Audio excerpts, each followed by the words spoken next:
aujourd'hui les musulmans ont peur. Vous avez soufflé sur les braises de la haine et aujourd'hui la haine a encore tué. Vendredi dernier, à la Grand Combe, Boubacar Cissé a été massacré, poignardé dans une mosquée d'une 50aine de coups de couteau pendant qu'il priait. Tué parce que musulman.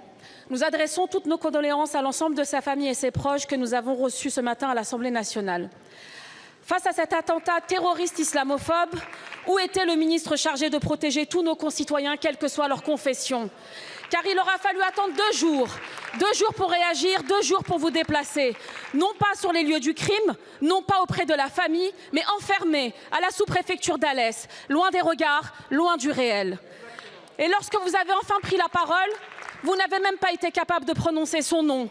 Vous avez parlé d'un individu, comme on efface, comme on balaie, comme on piétine une dignité. Boubacar Cissé n'était pas un simple individu.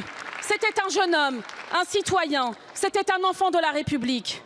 Depuis des années, vos discours répandent la suspicion et attisent la haine contre nos compatriotes musulmans.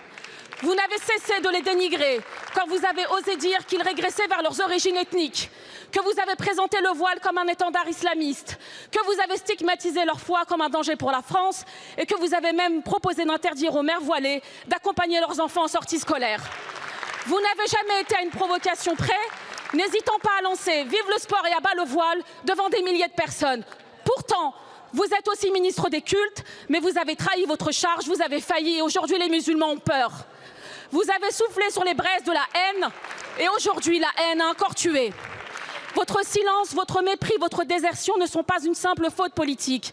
C'est une faute morale. C'est le signe que pour vous, la vie d'un citoyen musulman vaut moins que celle d'un autre. Alors je n'ai qu'un seul message pour vous. La République mérite mieux que vous. La République exige mieux que vous. La seule issue décente, Monsieur Retailleau, c'est votre démission. Partez organiser votre congrès. Les Français ont besoin d'un ministre à plein temps.